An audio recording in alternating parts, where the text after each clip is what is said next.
How old is that intro? That intro is so damn old. It's older than me. It is. It's before. Well, no, it's not It's really. way before. Before your time. Not me, yeah. but me here. Yeah. But before your time. Before your time. So for everyone who's tuning in, I think we're going to upload this as well to our YouTube Dota Plus channel. For people who want to listen to us just casually talk. This is what we're doing with our followers on Twitch. So Twitch subscribers, as well as like the followers themselves. Twitch subscribers are capable of calling in. We gave them a Skype contact, which they can add in and give us a call and ask us questions. And we talk about what's important to us too. Maybe there's something you want to get off your chest as well, Cap. We just casually talk about stuff. So yeah, anyone can call in if they're not anyone. If you're a subscriber, you can call in. We probably will take some questions from the chat as well if we start running out of subscribers, because we're still very early in our days of having subscribers on our Twitch channel. Yeah. So not everyone's always active and available and awake and stuff. So yeah, a lot of people Join Dota has never really done anything for subs. I mean, we love you guys for thank you so much for all those of you who have been subscribed to us and have been supporting us for all this time with basically nothing back to yourself. I mean, you get the emoticons, you get your little Join Dota. You get little sowies or your kappa faces or your holy faces or your black holes and stuff like that. Yeah, but you don't really get anything else. So it's like. So we're starting to give you guys more stuff like this, and it's a fun way to be able to just be able to interact with our fans and talk to them. And I actually want to give a quick shout out to start this out to Charlie, aka Monolith, who is I'm sorry, dude, he's in Oklahoma right now. Why is he in Oklahoma? Oklahoma, I don't know. Apparently it has to do. I think he. Okay. I just saw the words he wrote, and I'm fucking in Oklahoma. Just reading that one line by itself, Charlie, I don't know what you're doing in Oklahoma, but you might also want to add some more clear grammar. Well, he also says he's craving human interaction, so apparently he's fucking in Oklahoma, but he's not getting any human interaction. What the hell is going on there, buddy? That's how they do it in Oklahoma, man. I don't know. I've never been that part of America. I've only ever been to Seattle and the international airport at New York. Where I tried to order a McChicken menu with a strawberry shake, and I ended up getting a Big Mac with a Coke, because after 10 minutes of talking to the lady at the counter who couldn't understand Australian, and I couldn't understand her New York accent, so we're both there going, what? What? I had more success. Here in Germany and Berlin, with people that don't understand English, at all, and I go, local Burger King, and I'll have that. Awesome. That's it. I had more success with that here in Germany than I did in the New York International Airport. And I thought it's first time in America. First time I came in and I put my feet on the ground in New York, in America was in New York. And I'm like, all right, do the American thing. We're going to Macca's. Awesome. Macca's. Toby has a bunch of Australian lingo that he throws around sometimes in the office, and it always makes me go, what? Yeah. He's like, gonna go to Hungry Jack's. I'm like, what is that? I've never seen that around here.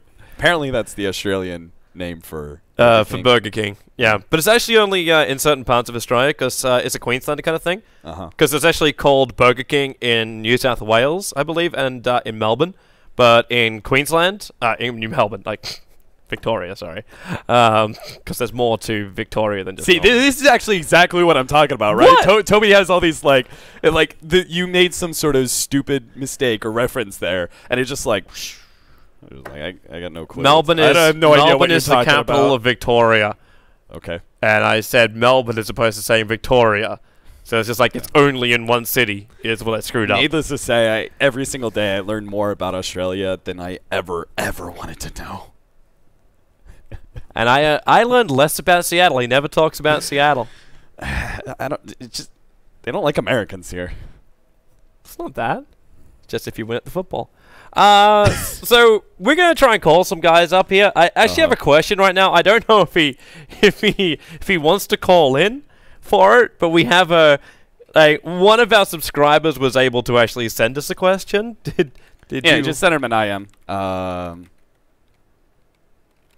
So Toby's gonna ask him whether or not he wants to actually ask it live on air. Maybe he's shy, Toby. Maybe he's shy. Maybe he doesn't want to actually, you know, call. He says I can. All right, so we're gonna right. let me actually turn on Skype for this one too. So we're welcoming in a guy whose Skype name is Pigpen. Yeah, start off with introducing yourself as the Twitch name that you have. My Twitch name is Pigpen as well. I think with two N's. Nice. That makes life very very nice easy. and simple. It does. Yeah. Well, it actually makes life even easier. And I was always like worried about this because I've heard like call-ins on like Live on 3 before, and the microphones sound like it's like somewhere up an anal canal. It's So how does mine sound? It's not like horrible or anything, is it? No, you actually have a better microphone than most of our co-casters. Yeah. So what's your question, man? What do you want to talk about? I was wondering. I had to go do stuff today, but the games I saw, there was a lot of Bristleback. I was wondering if he's going to be more like off-laning. He's going to come in prevalence more. Going to be more common. What do you think? Toby immediately points to me because I'm over there just like, yes, Bristleback, let's do it. I love Bristleback. I think he's a pretty underrated hero right now. He's been continually getting those buffs with Warpath, right? They've been increasing the number of charges that you can get, which increases his movement speed, increases his damage. It actually makes him be able to do a lot of really early physical damage, and that's amazing. First of all, just a lot of heroes have very low armor early into the game, so I think Bristleback does have his shine when it comes to team fights. Like, nobody really has a whole lot of armor, so he's just laying into them. Every single hit does amazing chunks, but also I think he's rather underrated when it comes to pushing lineups because he actually does an amazing amount of physical damage, which, you know, you think about him fighting he's all up against physical heroes. damage. Yeah, exactly. So when it comes to like all that physical damage, you start laying into towers. Towers start falling really, really fast. And he's also a like he can pick up an early mech if you want to. He can also just build straight into tank, which you saw in that last game. I don't know if you watched that Virtus Pro game, but like naturally tank is really hard to deal with in really, really early team fights. Jakiro, Bristleback, like both of those heroes were so tanky in the team fights. Nobody could actually like kill them. Nobody can actually target them. They went for the Tinker, and all around the Bristleback's just like, all right, I'm just going to spam out my quills and hit things until they die. I play a lot of Bristleback. I think he's my most played, and he's just super tanky. But I don't know. Like if I like the Vanguard build first, but he's really good with mech and pipe and that kind of thing. Yeah, just because Vanguard falls off. Yeah, the Vanguard is definitely one of those like very situational items. It gets a lot of hate in Dota 2, and for a good reason, just because it was like the go-to item, right? Dota 1 was like everybody gets a Vanguard because it was so efficient and so nice to have. But after some nerfs and change of meta in general, just it's no longer being valued.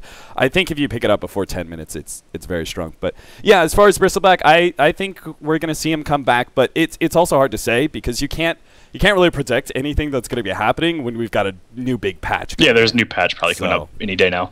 So you never know if Bristleback's actually going to get, you know, a big buff, small buff, nothing, you know, maybe even a small nerf. Maybe Ice Frog, despite the fact he hasn't been picked up very much, is still like, screw that hero or something. So, but yeah, I think we'll see rise of Bristleback again. He certainly has his downsides though.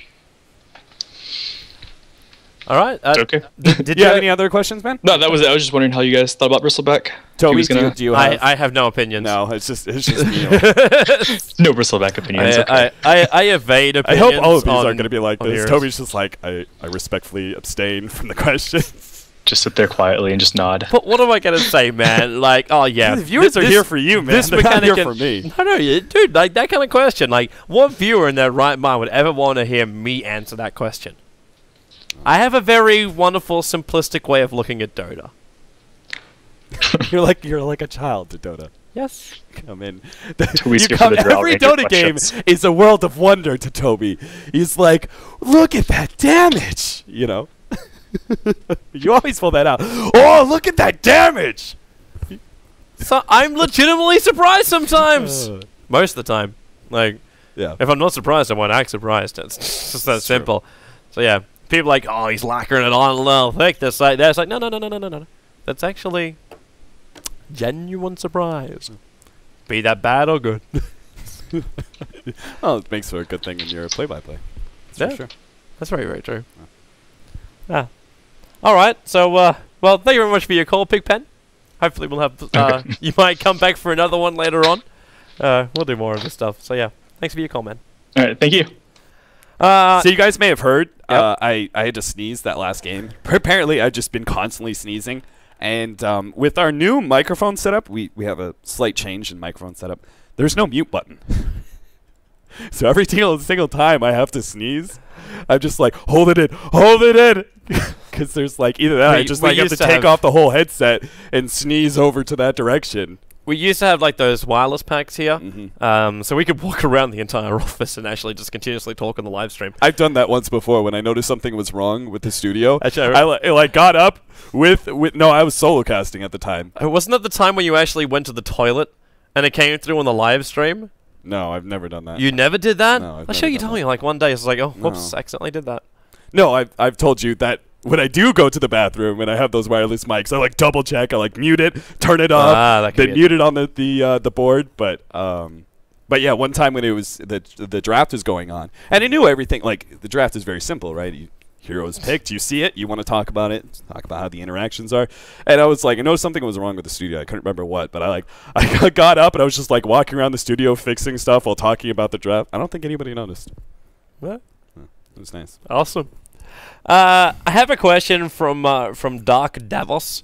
He says he's a little bit too shy to call in, but he wanted to at least flag it to us. I don't know if you've read this. I've never read this before. That's why I was looking over towards my side screen before. Something called the Dota People Project. So, I'm guessing you've never heard of this before? No. So, it was posted over, in fact, today, at almost midday. It was posted again over on Join Dota. And some guy called NoxKN, who was the one that posted it. So it basically says how it works is first you create a profile that registers to an email, all that jazz. Under profile settings, the options will you create your profile. So MMR, games, the server role, and how good you think you are with like specific heroes.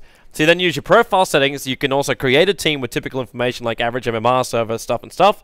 Now you can go to the team and player view and make a team with your own public profile and private. You can now search for people and teams using use MMR and other stuff and the search function, maybe not the best right now, which will show all teams and players sorted by the best fitting. So it's almost like making an MMR, which is like a search function. It's a dating service for Dota people without like actual dating, but it's like I need to find a teammate, so I'm gonna go ahead and find the right person. I guess is that how it's supposed to work? Mm-hmm. Yes, we can actually. Yes, you can. Okay. Yes, you can. Sorry, Cap is asking me over on the side right now if we can have personalities call in as well. I think we can. I think people will be interested to hear what they have to say. But because if a subscriber, because we don't want to turn this into like the whole like all the personalities start coming in. Because if we start doing then that, like the whole entire thing is we're supposed to interact with you guys and yeah, we actually want to talk to you guys. Not just us sit here and talk all the time. So yeah, we might have a well, I'll just call Charlie directly, man. Yeah, I forgot to. I'll add him to the account. I want to give a call to someone else, and we'll see if they pick up or not. We have a question from another subscriber, which just added in. Hey, there we go. We have audio. So this is Aaron Robinson. What's your username on Twitch? My Twitch name is EL Robinson. Okay, cool. And you had a question for us. Yeah, I just wanted to know your opinion on the Navi changes. See, this is one I can have an opinion on. No difficult bristleback kind of thing. As far as the changes go, I think they needed to happen. I've been watching the Navi guys for a very, very long time, as most people kind of flag me as a Navi fanboy.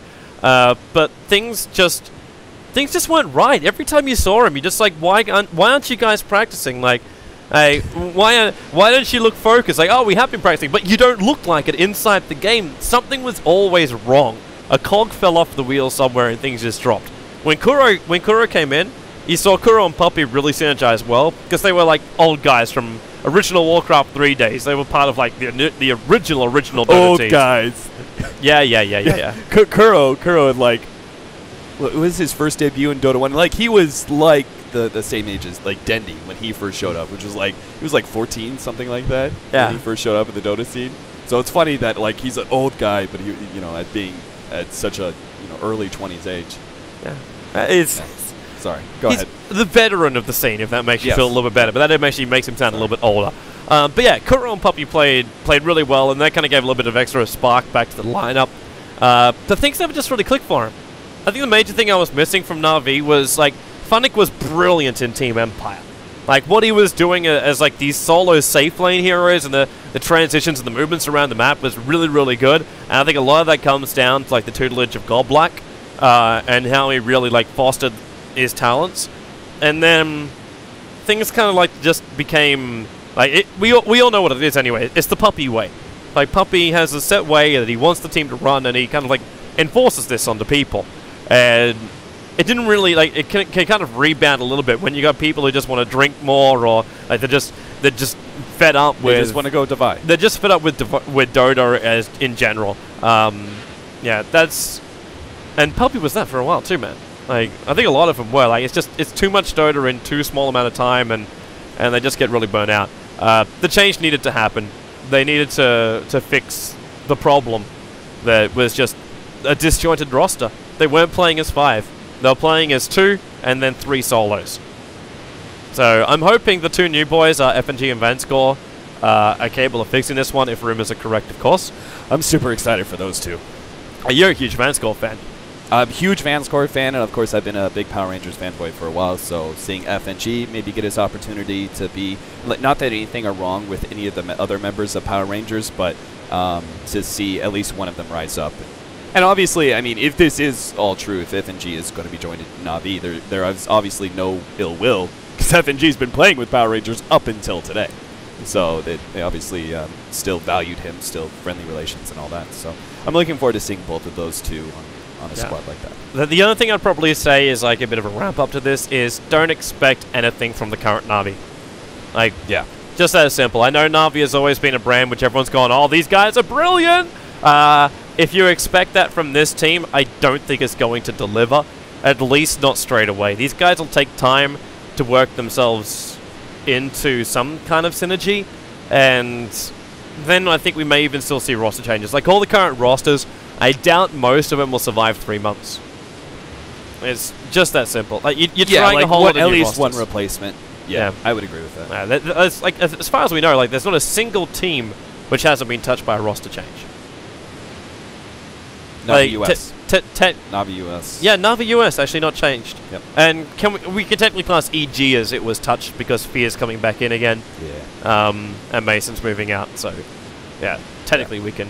Yeah, there's that one too. All right. I hope we answered your question, Aaron. I don't know if we did or not. Yep, no, you did. Thank you. All right. Thanks for your call. Bye.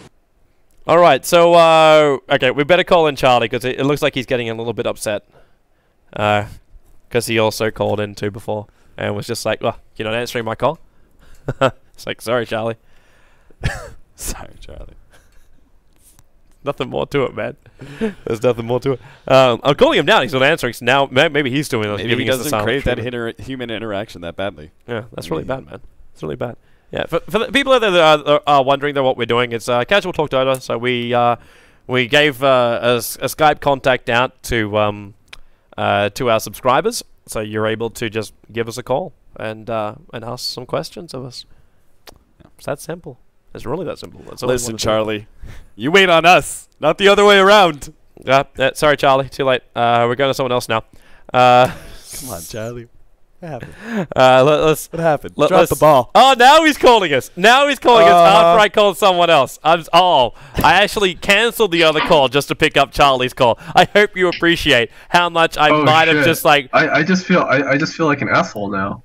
Yes. Good, Charlie. I actually just feel really bad. I missed your call and then I called in and canceled somebody else's call. We'll call the other guy. He'll still. He's next on the list. He's next on the list. He'll be fine. So do I Xylus, okay? Don't freak out, man. We'll give you a call. I tried to remove the 1 minute delay. That's why I dropped the live stream before, so it's not all in real time. You sound fine, Charlie, to answer your question. Yeah. Okay. How are things in Kansas? Fuck you, man. I'd actually rather be in Oklahoma than I would be in Europe. Really? Wow. I love America. I never really want to leave this country. Man again. after my own heart, Charlie. Well, I suppose the other way around. Yeah, now Europe is going to come out and kill you. Whatever, dude. Anyways, I'm here just because my parents live here, and I just came here for a little vacation, or not really a vacation, but just to sort of see my family again after TI, and then I come back to I go back to SF in like a week. Yeah, seeing your family isn't always vacation, right?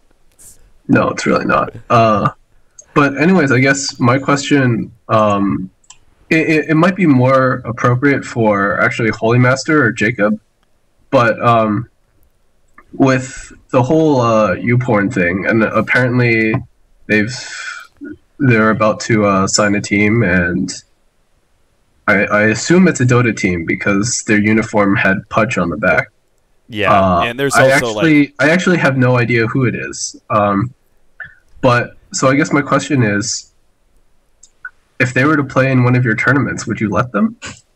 Would it like clash with any of your branding or like the sponsors that you guys have? Well, technically every team has their own sponsors, and they're able to display that inside the game in whatever way they see fit. So as far as that conflict goes, I think any sponsor who hosts a tournament or puts money into a tournament has to accept the fact that other teams will have sponsors. Like a Razer-sponsored tournament, you're going to have a SteelSeries team somewhere in there. As far as like uPorn really making a problem with that, I think the only problem I would have is if uPorn actually tried to display pornography. Yeah, if they put like on the flags like actual pornography, then it would be like, okay, now you're messing with our stream. Like now you're displaying images that we don't necessarily want. I'm also not quite sure how like you bring uPorn into the Dota scene. Like I was joking about it on my Twitter. I was having a great time. uPorn was like going back and forth, like, haha, uPorn in Dota, won't be so funny. And then you think about it, and you go, wait, so how do I go to like a bunch of male a bunch of like, okay, we try and host an open competition for under 16s, and they're like looking at, so what team are you got coming in here? Well, uPorn's gonna train you. I think that'll be our biggest problem, is uPorn sponsoring esports, and if we can keep our like a clean image with that. Like even I sense a bucking mad. TFG, we call him that as opposed to too fucking good. So we don't have to swear all the time on live stream. Just call them what? YP instead of... Yeah, like, can you call them YP? Because YP is just like, it's like UP, but then it's just like, well, that sounds like excretion. It's... I mean, porn's just a word, right? And it's not like, it's, as far as I know, like when it comes to, like, United States has like all these regulations and stuff about these sort of things, and I don't think like porn is actually really in the list. I mean, maybe when it comes to, but when it comes to like saying fuck and shit and those sort of words, I don't think like even porn rates up that highly. But when it comes to censoring them out, so it wouldn't just be that though. It's like if you're trying to convince a mother that their kid should play Dota 2. Yeah. And the kid's just sitting there going, I want to become a professional player. I really look up to Sing Sing because he draws penises and plays for uPorn. And the mother's just like, they're going, wait, what the fuck? Like, if that scenario happens, you're going to lose players. You're going to lose, like, face in the scene. And it's like, uPorn wins the international. What the fuck? you can't evade it then. All right, uPorn, well you can't evade it then.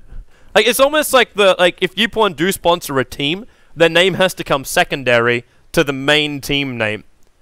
Like, you have MSI Fnatic, for example. It should be like... so you'd have something like, what, Alliance HyperX or something. Yeah.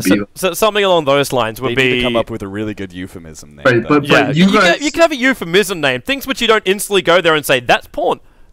But you guys wouldn't bar them from your tournament at all? Like, you wouldn't have any, like, your sponsors or the brands that are currently working with you wouldn't be like, hey, we're putting money in this tournament. We don't really feel comfortable with a team sponsored by a porn company.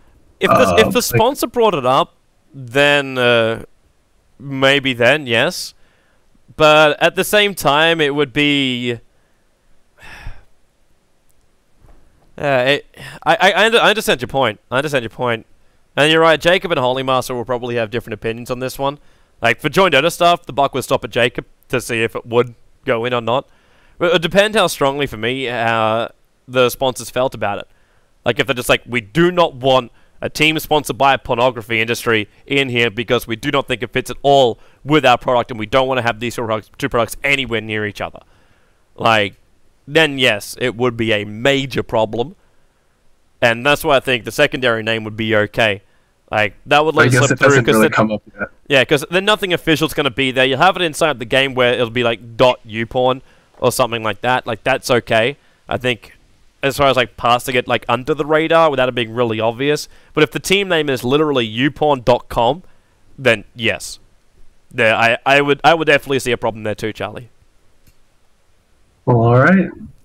So we just have to hope they come up with a good euphemism name. Yeah. Team Shaft. YouPorn Team Shaft. I don't know, their jerseys. Team just Shaft going in for the back door. Well, we could call them TS then, so that would be okay. Well, their jerseys just straight up has YP on it. Yeah. Which makes it a little bit. I don't think it's gonna be just like a. I just have a feeling it's not gonna be a. Like a HyperX or a MSI thing. I think it's going to be a Team uPorn. No. There's only one real team which they can pick up. Really? Yeah, well, it's not going to be Team Marino Tinkerino. Yeah, I know that. Because yeah, you said you don't know who it's even going to be, which means it's not those guys. Which means it's kind of got to be it's going to be the secret team. It's not the secret team. It's not the secret team either.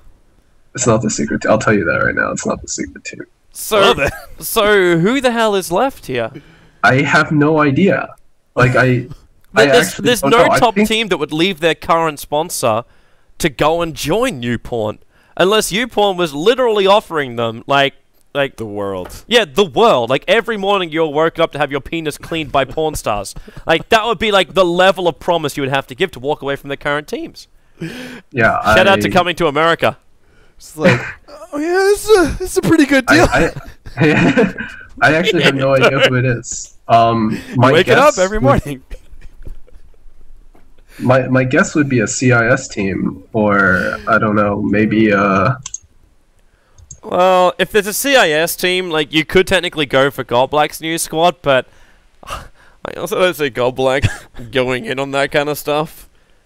He's a little bit too serious for that kind of stuff. It should be. I think it'll be interesting. I think it'll be a good test to see, like, when this happens, if any sponsors do have an issue, right? I mean, yeah. Are you actually asking this question, Charlie, because sponsors have already? Because you keep mentioning HyperX. So. Oh no! I mentioned HyperX because HyperX sponsors every team, and they have seriously. True. And there's like a .HyperX at the end of everything. So. HyperX versus HyperX, no matter what. Well, isn't that because Alex Garfield owns every team as well? Really? Somehow deep down he owns it. Yeah, if you trace the paperwork back far enough, all roads lead to EG. What do you mean? There's two Alexes in Dota 2. Turns out what there's only if one they're the Alex. same person? Dun, dun, dun. If I didn't see them sitting next to each other, I never would have believed it. Well, that other Alex is just. Have you seen Arrested Development? I have not actually. Hardly. Neither one of you has seen Arrested. All right, so there's a guy who basically runs around with a camera on his head, and he basically acts as a mediary to one of the guys who's on house arrest. Okay. So he just walks around, and the guy in house arrest is just basically Skype call sort of situation. He tells the guy what to say. That's what Alex Garfield does with the other Alex. Cool. It's just a show. That's all it is. Cool. All right. So, Charlie, did you have anything else you wanted to ask, or was that it? Well, that's basically it. All right. I thank you for your call. Thank you for your viewership, and we'll move on to our next caller now. Thanks very much. Thank you. Bye bye, Charlie.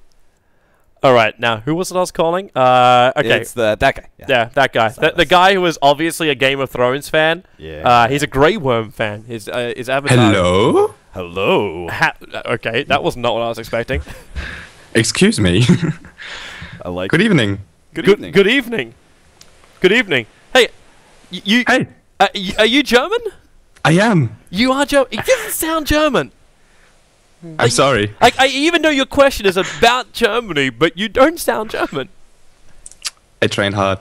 Now, if I talk longer sentences, you'll notice. Ah, yeah, there you go. Yeah, you had it right there. Yeah, I heard a little pimp muckle in there. Oh, That's my Yeah, That's my I'm go-to actually for German accent. friends with Pimp Muckle, so. well, there you go. So, man, ask your question away. Yeah, so first, shout out to Charlie for having you cancel the call to me earlier. This is the man you. That's right. Just the man. Just remember, fuck Charlie, right there. That's it. Yeah. Okay, so my question is kind of about the German Dota 2 scene, because I obviously live in Germany. I play Dota 2. I'm very interested in the competitive scene, but I've never really seen like amateur tournaments or something in Germany. Like, I know we've got a lot of pros from Germany, and we had ESL in Germany. We have the Joint Dota Studio in Germany, but still I don't see any like tournaments for upcoming players or something.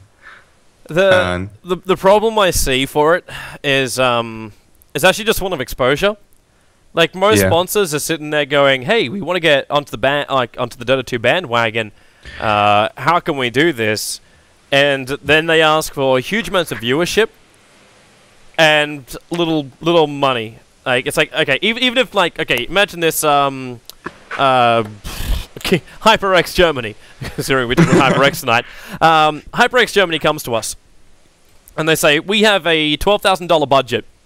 So that's going to be probably $3,000 to $4,000 just to run the thing, and the extra income to do future projects. That's going to be $5,000 in a prize pool, and probably $2,000 to $3,000 going to extra costs. So you put all of this together, and you go, okay, so we still run like a $5,000 tournament, and they want to have 20,000 viewers on the live stream. Like, that's the exposure they're searching for. And you sit there going, I can't promise you 20,000 viewers when all we're doing is just German games. Like, we can maybe promise you a couple of hundred, and that would just be because of the momentum that the Join Dota channel has.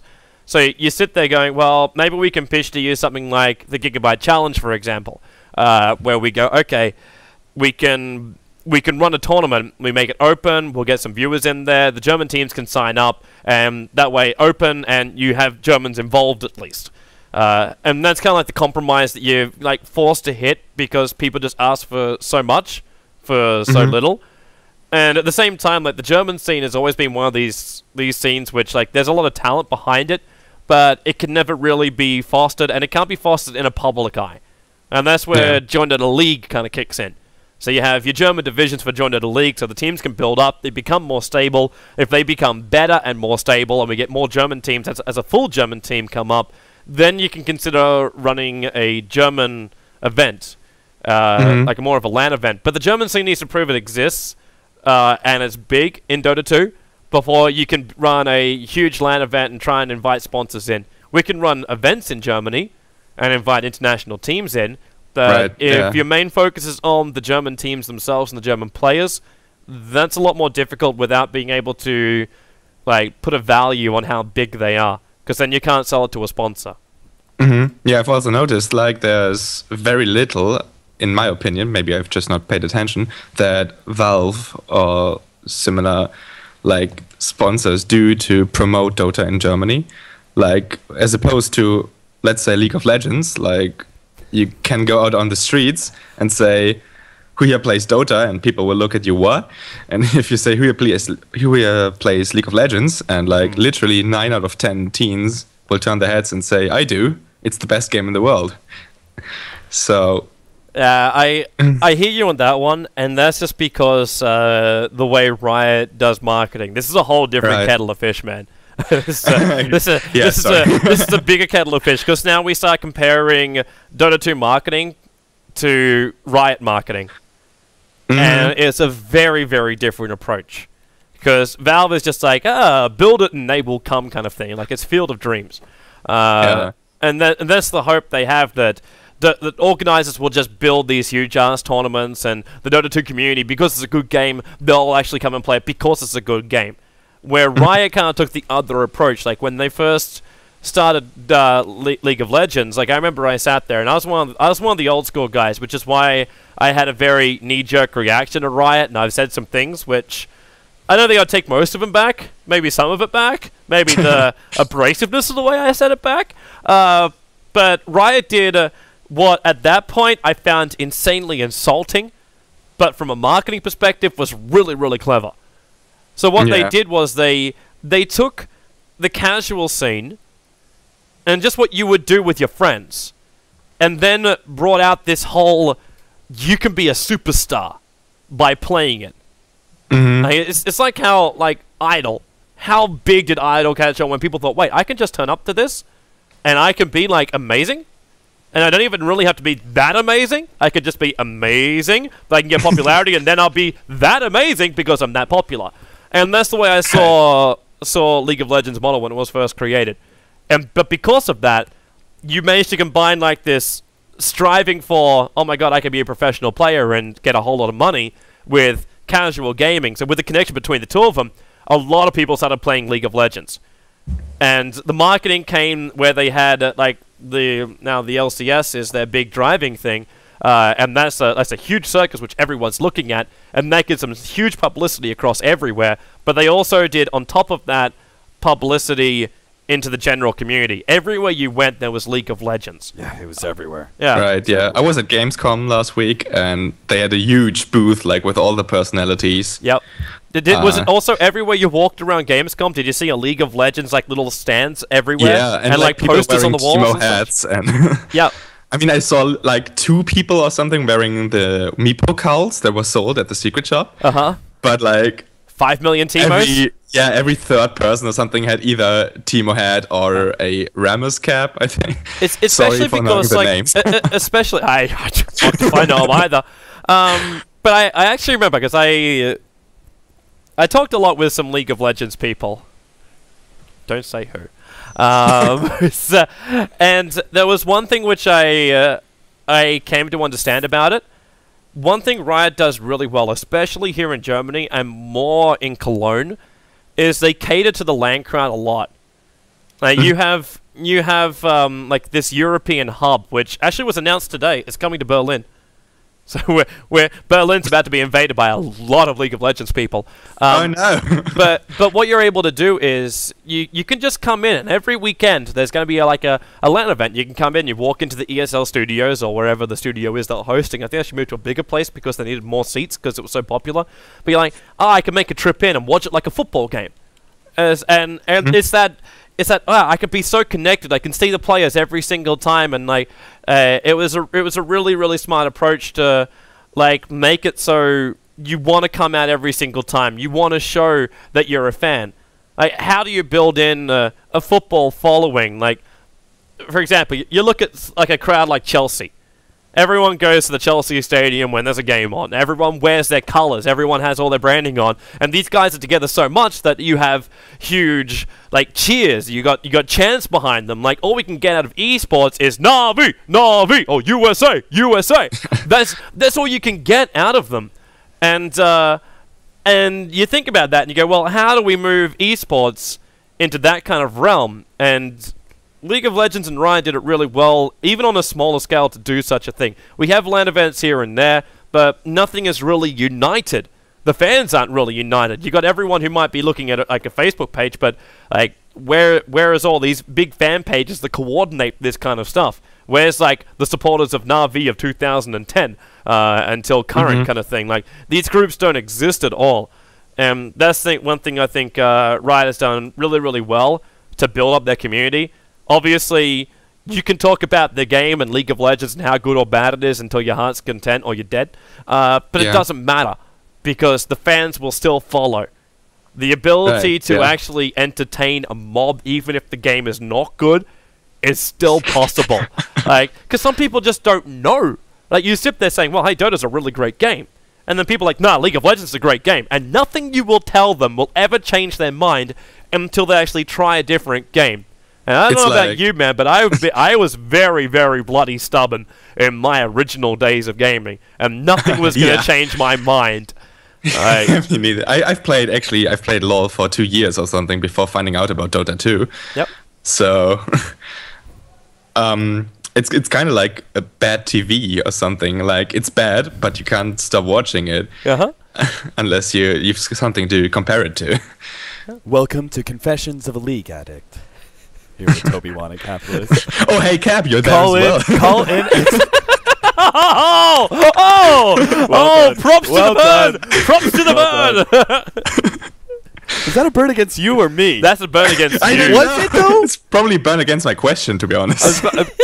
Either way, it was hilarious. Well, you but asked it could me be a a burn steady against question. you for talking all the time, but it That's could be true. a burn against me because I'm the. Hey, you know, man, we're fucking the- standing on the street corner last night, and it's like 1 o'clock in the morning. I know my store for food is about to close. Toby doesn't stop. And I didn't stop talking. I can't stop talking. When I get massively hyped up or really like interested in a topic, you don't shut me up unless you physically stop me from talking.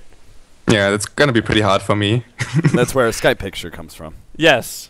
our Skype picture is the picture from our New Year's. No, it's the end. It was the year Join Dota Awards. Yeah, The Join end of Dota the year. Awards. And it was the one where I was choking out Toby. Yep. Good memories. Good Yeah, memories. great times. Great times. Whenever I get mad at Toby, that's all I picture in my head. Alright, so I think we managed to answer our question, and as well as the Yeah. extended question. Yeah, thank you very much for calling me. Also, shout out to OddP.Mal or somebody who's gonna be the next one, apparently. Oh, is he? DML. D-Mal, yeah. I have D-Mal here as well. Alright, we'll call D-Mal next. Cool, yeah. D-Mal Do just that. seemed to worm his way in. He's like, give me a shout out, I'm next up, and all of a sudden No, he he's actually is Austrian. next up now. I'm just gonna do this because he speaks German. Alright. Well, hopefully he speaks English because Cap and I both don't speak German. Nope. All of you No, guys you asking. can't talk a single word German? 9. 9. Sorry, niet. What? Alright, yeah, thanks for calling me. Have a good day. Alright, latest Bye, man. Alright, so we're gonna call Demal. Or Demal. He's from Austria. I don't know if I want to call an Austrian. I lived with an Austrian for a very, very long time. Okay, you And might want to back that up with something. because I'm more worried that I'm going to be like, hey, so you're from Austria. I heard you can't speak German there. Hello. Because that's what Jan was always saying. Hello, Demal, or Demal. Welcome to the casual version of talkDOTA. Thank you. What is your Twitch name, Demal? My Twitch name is oddpbodmal. So Cap, you can remind that now. Yeah. Whenever I saw his name in chat, like he's one of the guys who was always there when I was streaming and that sort of thing. So thank Yeah, you, man. I'm actually subbed for the 5th month now. Oh, well done. Shout out to that guy. Man. Well done. But yeah, I was like, I always call him something different every single time because his name is so complicated. I was Yeah, like, no, my name is really complicated. What do I call? Every single time it was something different. You know the ultimate irony now is he's been subscribed for 5 months and it's going to take him another 5 months before he gets a rare giveaway.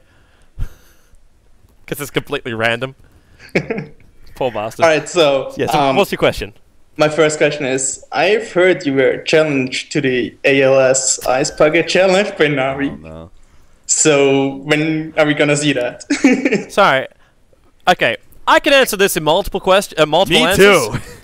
Because initially the challenge came through, and it was the 1 day off. The 1 day off I had before what is basically 2 months straight of commentary and work. And I didn't even get to have a day off. I ended up doing so much freaking other work, which wasn't casting during that day. I never really got to have my day off. So yeah, first of all, I wanted to actually just have some peace and quiet and not dump a bucket of ice water over my head. The second part of it is, I'm a huge fan of not doing things that everyone just seems to want to do. Everything's really popular. It's the goddamn bandwagon. Let's all waste water. It's not as though I come from an Australian country which is normally in drought, and we always go, hey, what do we do with water? Right over our heads. If you're having a shower, I understand it. If you're wasting water, what the fuck? If you want to donate to the charity, the awareness, I think, has gone as far as it possibly can. I saw 2 guys pour in a crap ton of water into construction equipment and drop it on their heads. That's the only way it now gets entertaining, because everyone else is wetting themselves right now. That's the only way I see it. If I want to donate to the charity, sure, not a problem, I'll do so. But normally I donate to cancer charities, because that's the one I feel most connected to. Raising awareness, I think the awareness is out there. At this point, it definitely is. Yeah, now it's just turning into crap. It's turning into Like, you have 90% of the videos that the Dota 2 community... I'm sorry, I have to get this off my chest. You said I could do it. Do it. 90% of the goddamn videos that you guys have put out have been like, this is the ALS challenge, huh? And they pour water on themselves, and then it's, I challenge blah, blah, blah, my circle jerk buddies. What the fuck is ALS? Yeah. Is that the name of you dumping ice water on your head? And that's not the fucking point of the goddamn... Like, it wears awareness, fundraisers. and that's good. Like, the whole meme thing of this, it's basically turned into a meme, which is really good awareness. And like, that in itself is just amazing for the thing. Yeah. But, like, when you're actually... when you actually do it yourself... Next Esport. Next Esport ASL. Or ALS. Yeah. Other way around. And it did, and it actually worked, right? Like, I had no idea what ALS was because in America, we know it as Lou Gehrig's disease. So, you know, I got to know it from there. I actually did a bunch of research on it, read up on it, all that sorts of thing. Yeah. And like, now I'm more aware than I was before, and so it did work. But when it comes down to like the some of the videos that are actually out there, which is essentially you just doing it because you're getting peer pressured and you're getting like, it's a whole entire circle drink thing that is going to be like, oh, you're going to get like people looking at your video and shit like that. Like, you're not doing it for the ALS benefit at all. Not anymore. Dude. You're just doing it because you're getting peer pressured and you think it's going to be a funny video and you get to challenge other people and shit like that. And as a whole, as the meme thing as a whole, it's good. Individual people doing that, not so much. And like, now it's just turned to soft porn. It's turned to soft porn now. Like, I YouTubed I YouTubed it last night. And like, what do I get? It's like compilations are already out there. And one of it is just girl ice bucket compilation. And that's all it is. And people like, I don't, like James Harding, like, who do you challenge? I challenged 3 girls I can think of who have large boobs. Like, that was, I think, literally his only requirement. Shout out to Misery, by the way. Misery's tuning in right now. He said, thank you. I know exactly why, because I think he was challenged as well? He has the exact same opinion, because he said on Twitter that he sees this ALS challenge is turning into bullshit. I would like to... It is. It's bullshit. It's absolute bullshit. I won't be part of bullshit. I would like to shout out to Chaz for her video and the massive burn against James. Like, if you actually have seen the video of Chaz she did. I haven't. This burn was so massive against her boyfriend. It was incredible. So, if you dump water on your head, and if you start out an intro, this is the ALS challenge, and you dump water on your head, it's... It's meant to raise awareness for things. Like, but the funny thing is, to raise awareness. Hey, good on you. Like, maybe everyone started posting up. I was like, well, just because you put water on your head doesn't mean you're not supposed to donate either. Yeah, that's the point, is to actually donate. Like, the original challenge started off as you either dump ice water on your head or you donate, and then some people do both, right? Yeah, because you're meant to donate anyway. Because you're like, well, I put water over the top of my head, so I don't have to donate. Fuck you, charity. Like.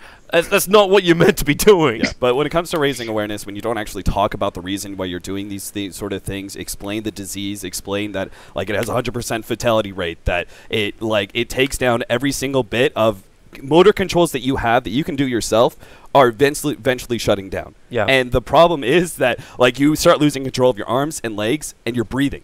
Like breathing is something you can control. Therefore, that actually starts shutting down as well. And I actually looked this up. I was like, why ice water? For me, like, you know that shock of when you get the ice water, you jump into it like really cold water or something. Yeah. You can't quite breathe. Yep. Like, for me, I imagined that, and I was like, oh, that's probably what it's like. So that's meant to be the feeling. So you're meant to be like experiencing I don't know if that's the reason the whole ice bucket thing is the way it is. But it'd be very smart. I thought about it. I was like, you know, that feeling where you can't quite breathe and you're like having a hard time, like that might be what it's like when you have Lou Gehrig's disease and you're you know, breathing starts shutting down. But, yeah, sorry. I was just like, I've been getting more and more mad about that every single time I see another one of those goddamn videos. I'm just like, talk about it! Talk about what ALS is, please! Yeah. Reason why I didn't do it. So. All right, let's move on to Dota, actually. Yeah, because he actually has a Dota question. Oh, okay. Yeah. I think you just want to throw that one out there because most of the chat was asking that. So, my main question is about Fnatic and Era. Like, obviously, we all know Era left Fnatic now, but is he gonna stay with Dota for now, or is he gonna take a break? Seems like, to. He's been, he was a ringer for MYM. I've seen the Meet My Makers. Meet Your Makers, Meteor Makers, yeah.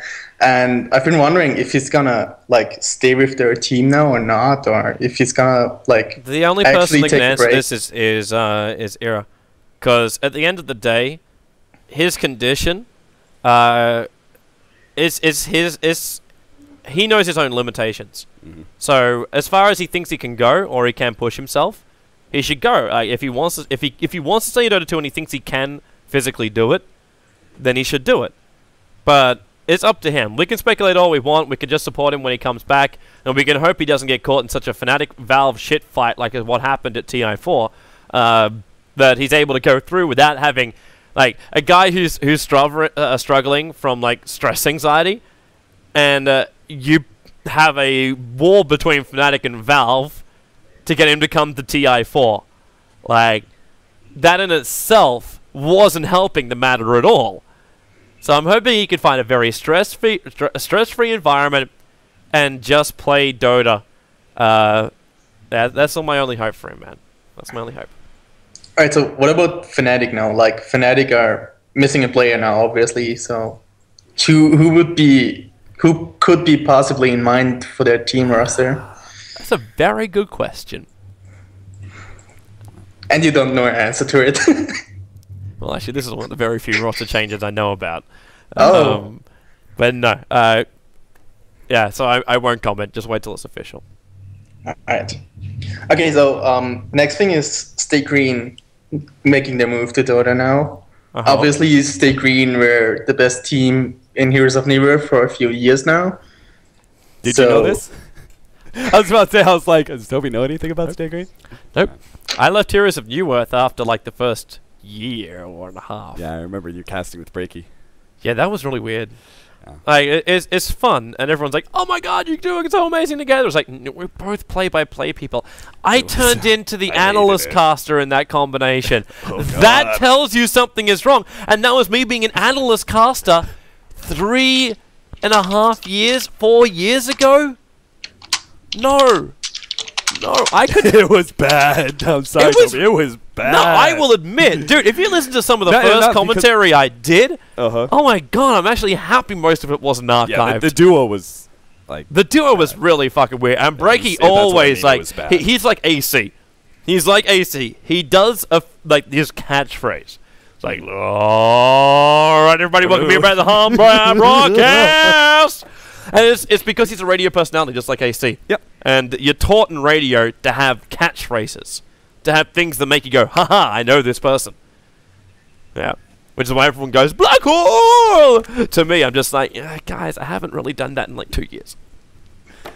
It's just something which I was kind of feeling, and I like to do it because it was like, woo, promotion kind of thing. And I'm just like, I don't really feel it that much anymore. I became true to myself. Proud of you, Toby. Gotta get it out there. Proud of you. Thanks. Get that off your chest. Yes. But yeah, Stay Green making it over to Dota 2 makes sense for them. I mean, the Heroes of Newerth don't really have a scene anymore. It apparently does. I see their live stream is still ranking up quite decently. Yeah. But beyond that, I don't see it a lot. Like it'll have 10,000 viewers every now and then. I'm just like, oh wow, how did that happen? Running an event in a soccer stadium again. Oh, actually, that was the basketball court. Greatest videos ever. But for people who don't know what I'm talking about, learn to light a LAN event. It came down to when it comes to professional gamers, you gotta keep moving, right? Esports is constantly fluctuating. Yeah, we're not like regular sports in the regards that football, aka soccer for in America, is always been around, always will be around, right? That it's going to be probably very little changes over the history of soccer. Gaming's a different world. Gaming is a different world that changes.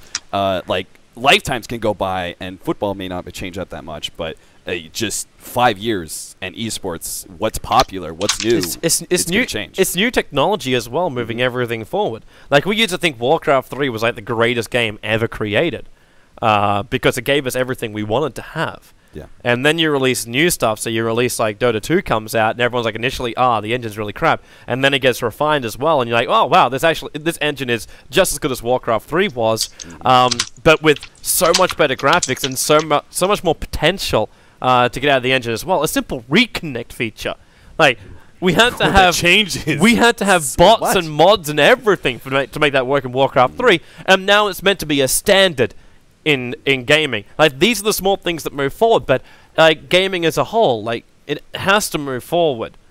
Like, I know, like, I had a go in the virtual reality stuff at Valve. Lucky bastard. Oh, it was so good. So It was so good. they set out these like little invites, and you had to be like the first one in. I was the first one. Toby I was the was first sitting one. there in my hotel room, and I actually had an email though from Andrew Luma. Like Skype message from Andrew Luma saying, "Hey man, check your emails." I'm just sitting there, refresh, because he invited me to VR. I'm like, what the hell is VR? Is this like code name for a secret project that Half-Life 3 has been released? I didn't see it in the virtual reality, by the way. Sorry. And then the email came through. I was like, I'm available right now. I'm walking over. Like, that was literally my email. You responded to everyone too. You responded to everyone too, and I was like, because I'm just like, reply all. I'm there, bitches. and I saw that, and I was like, that son of a bitch. Sounds And I was up at the hotel, and I was like, I gotta get in on this. And I'm just like, oh shit. Toby's already halfway there. I'm not gonna make it. Oh, but it was so good, man. It was so good. But like, for me, I'm very, very difficult to impress with games. I'm a guy who played original vanilla COD until COD 4 came out, while everyone was screaming that COD 2 was the greatest game ever created by man. Like, I am very, very stubborn with my games. I'll only play what I like. And I walked into that virtual reality room, and I'm like, what the hell is this kind of stuff? And then they switch it on. I'm just like, wow, okay, this is kind of cool like the first time. And then they run you through some environments, and it took my breath away. Like, I was literally gobsmacked. And during the final thing they have you do, I was there going, holy shit. And I knew what I was looking at was just an illusion, but I was moving my body to avoid different shapes as I was like flying around these awesome globes kind of thing. And I'm like, oh wow. Like, even the small thing of like looking down at the ground and seeing that there is no ground, but you know there's ground in front of you, but you don't see, it's not there. And just mentally walking out on top of that was just like blowing my mind and screwing with all my senses. I'm like, this is awesome. And you can imagine what would happen when like that becomes the method of being a spectator sport. Right. Like, imagine if you could view Dota through such a way. I imagine if you were watching somebody play like Assassin's Creed. Like, we were playing Assassin's Creed on our live stream the other day. Imagine if you've actually got you running around inside of Assassin's Creed, but as a Twitch viewer, what you see is my perspective. So every single time, it's not just like, oh, it's a run-through of this game. Every single time, where you move, how you move, what you're looking at, what you're perceiving, is 100% different. Now, that's where advancement comes in. And you got to be, like, that kind of stuff always pushes esports to the limit, or pushes just gaming to the limit. For a very, very long time, actually, consoles held back gaming. Because it was just, everyone was just like, oh, we just have a 360. And the 360 and the PlayStation 3, they tried to keep them alive for too long. And the PC gamers, they're going, we can play everything in full HD. And you have a console, which is like, you sell a console for $350, and you expect it to be able to play a game at the same level as a $1,500 PC. It's not going to happen. So everything advances in time. Everything will die in time. Dota moves from Dota 1 to Dota 2. StarCraft will probably die when Warcraft 4 comes out. It's already limping as it is. League of Legends. It'll move on to probably League of Legends 2. There has to be a full upgrade as opposed to just making your map look prettier. Like, there needs to be more to it all.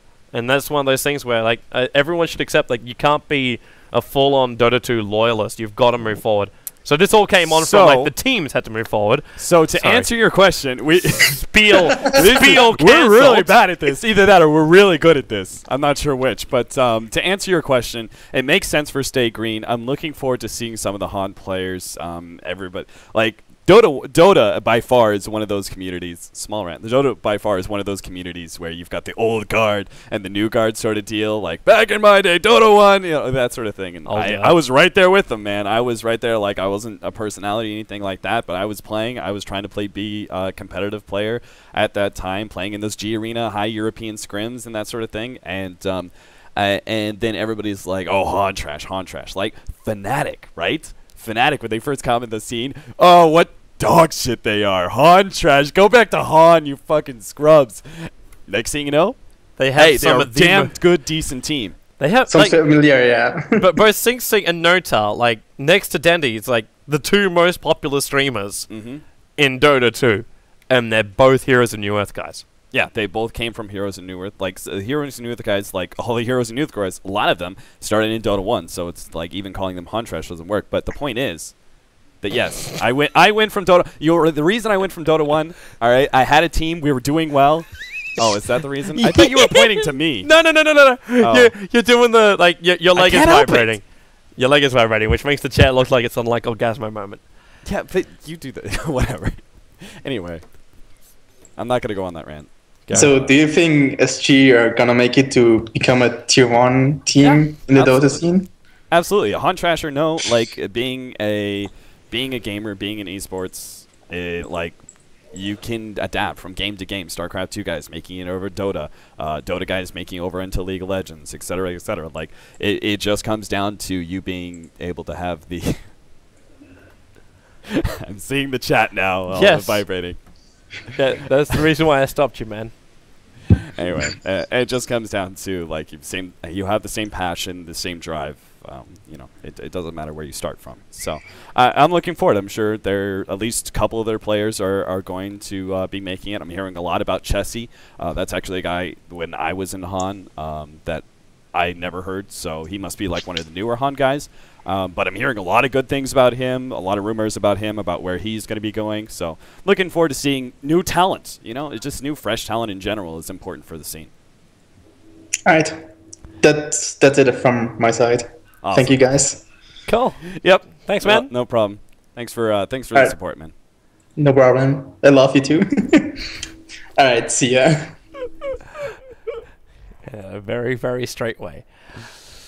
All right. I love you in a totally platonic way. I have a question from someone. I don't think they want to jump on just yet. Who the hell's? Oh yes, it's let's okay.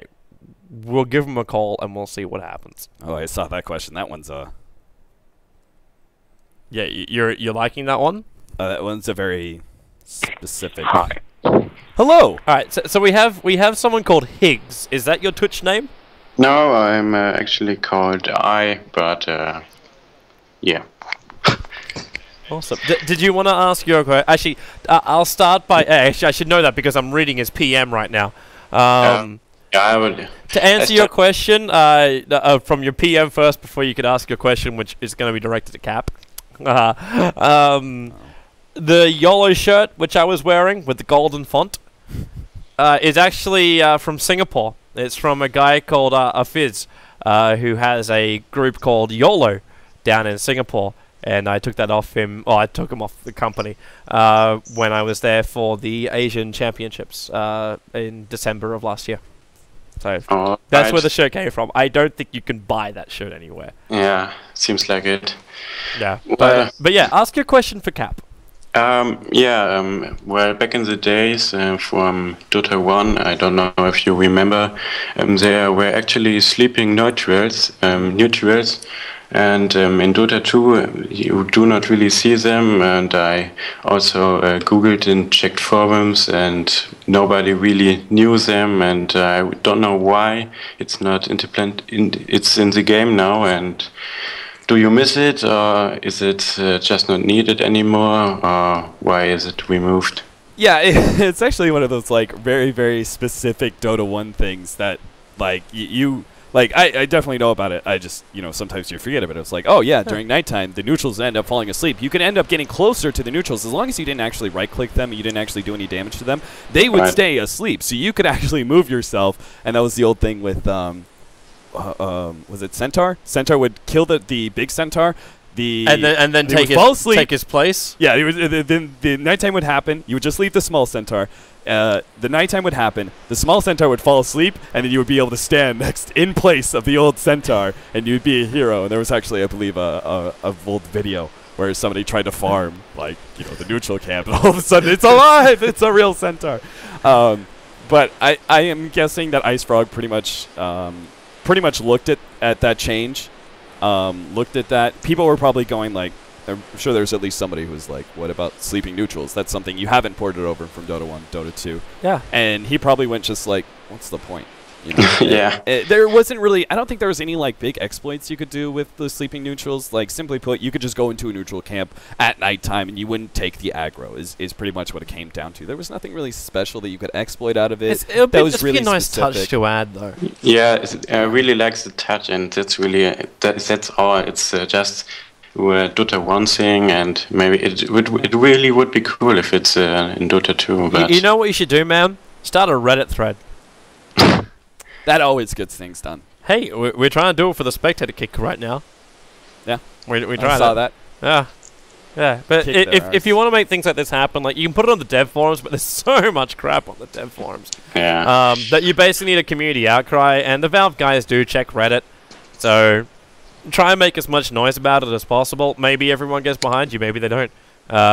Maybe this video might propel it to go forward. Who knows? all right, I will do it. And the last question is, how fast can you type? Type? Who Type, types yeah. when I can speak? Yeah, but there are racings, these type racings. Have you done it one time? Maybe when I was in high school, I did like my maybe speak and typing things. It was Okay. that was a long time ago, but I don't know. It's a keyboard. I use it. I can do maybe 100 words per minute. Really? The only reason I know that is because my Marine Corps job, I start off as admin, and so that was actually a thing. 100 words per minute is not very fast. Those Marines, though, they were just like, oh my god! Because so many of them didn't actually know how to type at all. Like Okay. So. All right. Yeah. Thank you for your work. Thanks for your call, man. Thanks for your call. Yeah. No problem. See you. All right, so I think we're gonna wrap up a couple of last calls right now. Okay, that's weird to read. I don't know what his Twitch name is, but you sent me a love message. I got the message. I got the message. Yeah. Thank you very much to. I have no idea what his username is inside. Got a whole game. bunch of titles in your name. All right, we got one last person. We got one last person to call now. My English isn't my English ain't that great. Means we're probably gonna have a great time here. We have a guy called Pain55. What's up, Pain? Hi guys, I'm here. Your English is fine. What is this? Sometimes. Then again, he only said, "Hey guys, I'm here." Fine. So what's up, man? What's your question? My question is about the heroes that are not yet released to Captain's Mod or anywhere released to Dota 2. Where's Pitlord? Yeah. Where is Meepo? Meepo is already in. No, he's not. He was shown, but he was never released. You mean techies? Sorry, techies. Sorry, no, techies. What am I talking about? Why don't I got Meepos on the mind? Yeah, where the hell is techies? He was shown at TI4. I don't know. For a month later, and he is not inside the game. You had him as his incentive a bajillion years ago. Now, we raised so much money for you. Just give us techies. That's all we want. We even make the damn hero to play in a game. Come on. Jesus. Anyway, sorry. Go ahead. New heroes. Yeah, and Legion Commander. What roles would I have? Would I have any impact into the game, actually? Okay, so you're getting into some territory that Toby and I probably haven't really treaded into. I've had some experience with the Dota 1. I did.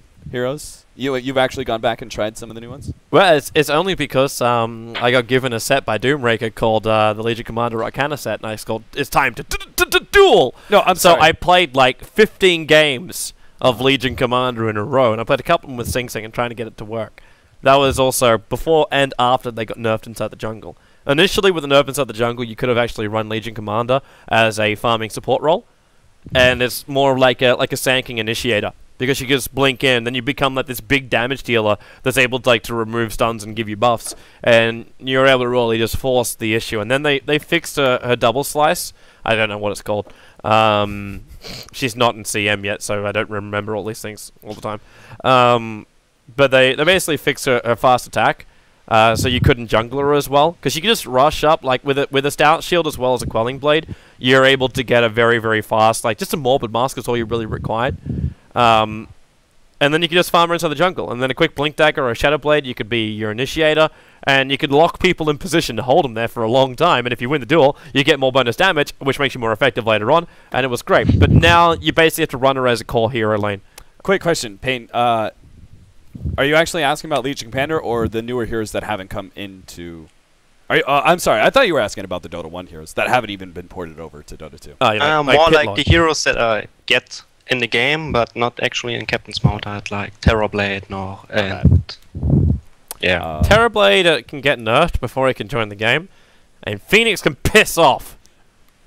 Yeah, because I didn't play Dota 1 that much. I played more LoL and HON. Because I'm not that old. You want me to make the noise, Toby? You're staring at me like you want me to make the noise.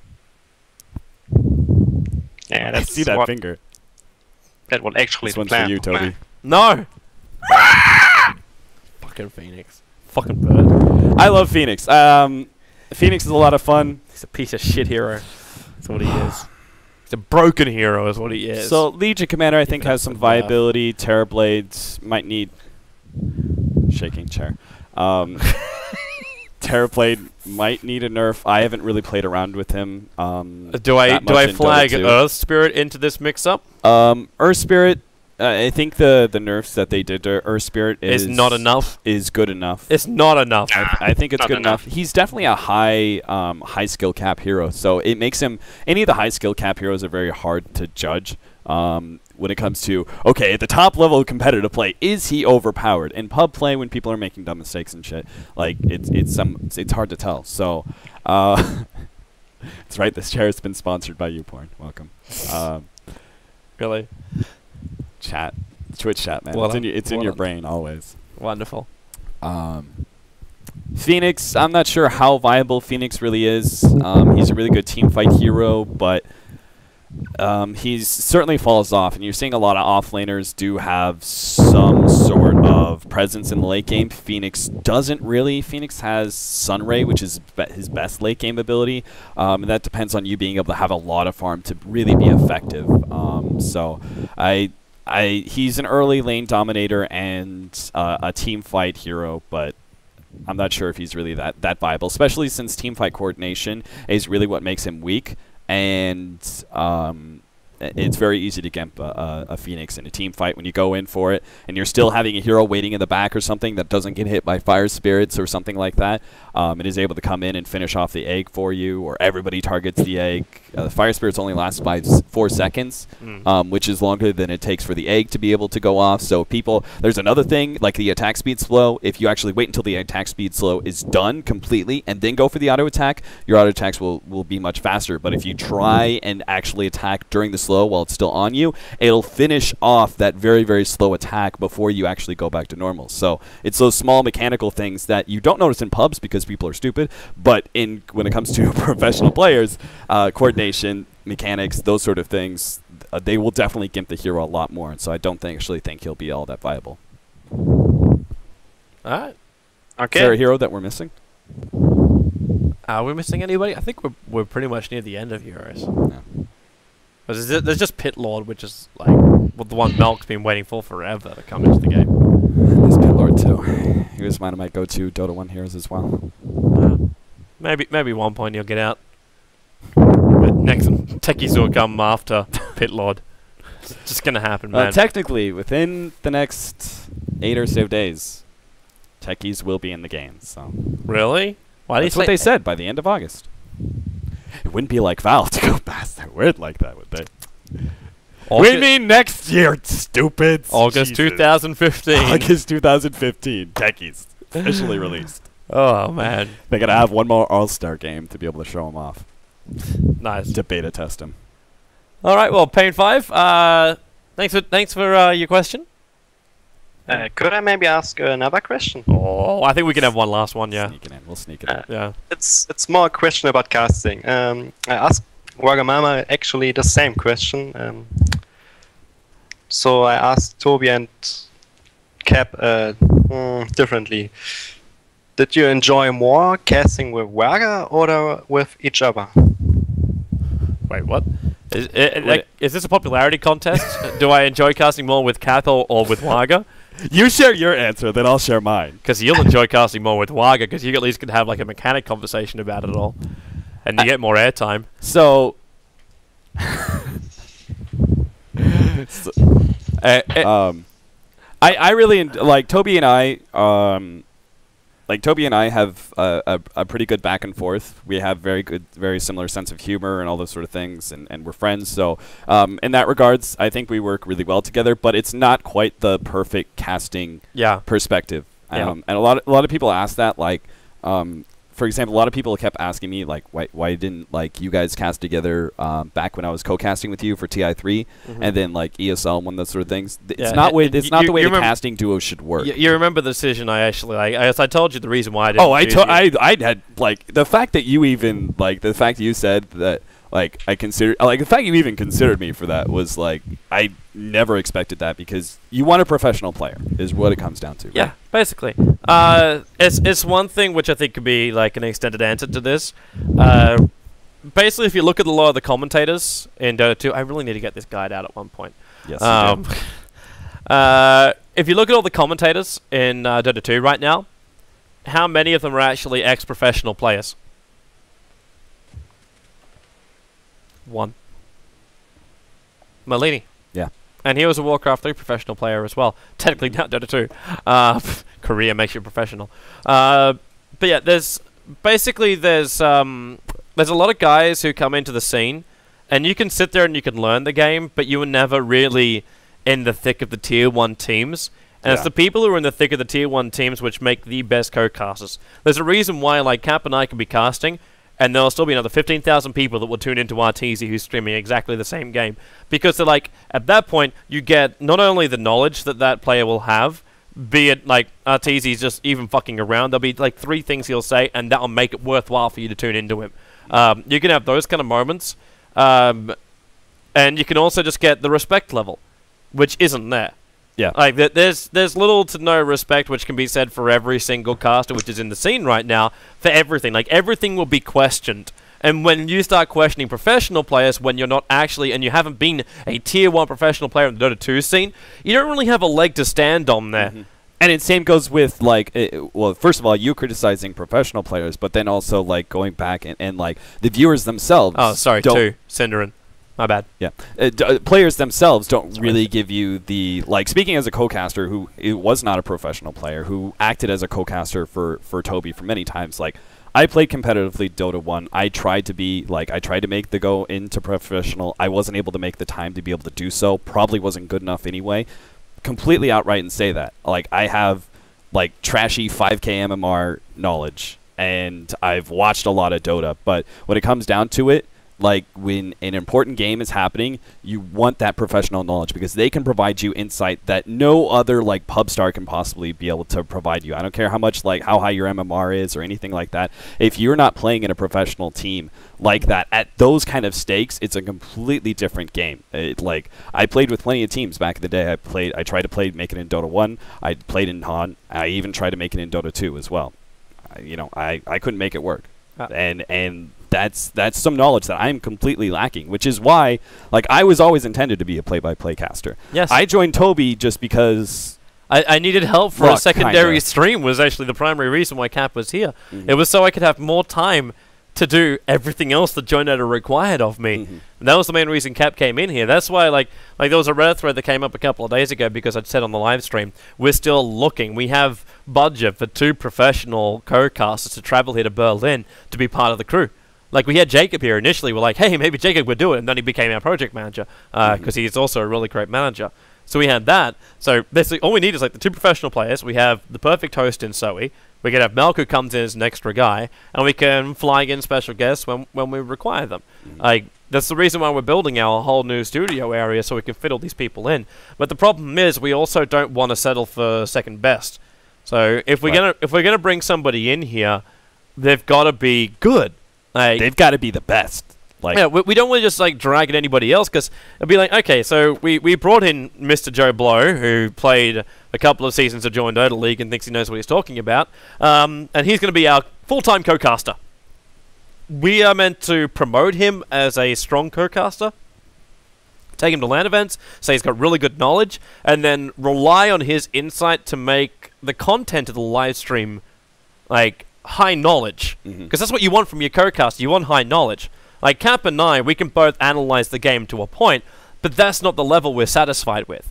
We want to get next level analysis, and that's what you got to get out of your co-caster. So there's no point hiring somebody who can't give you that.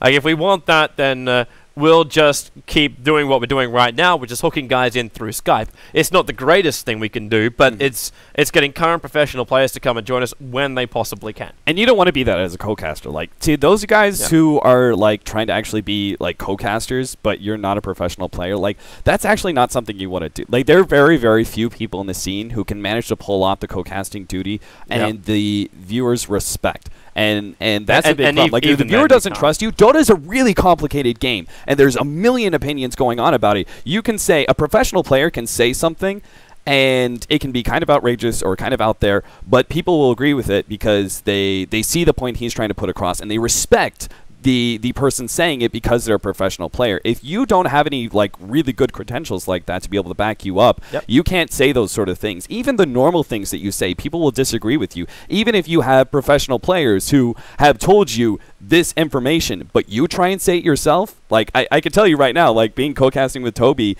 back in the day, and like co-casting from home, and I would say something, I would just get reamed and reamed and reamed on it, and I would go back and listen. I would listen to another cast, and pretty much the exact same scenario, a professional player would say it, and like the chat would be like, oh, that's so smart and everything else. Like, even if you can pull out some sort of insight, but you don't have the credentials to back it up, the viewer won't respect you. And Dota's a complicated enough game that it does matter what the viewers think about you. It's not just black and white, right? There are shades of gray everywhere, and so when a co-caster comes out and says something, the viewer actually needs to be able to respect you, respect your professional opinion on the game.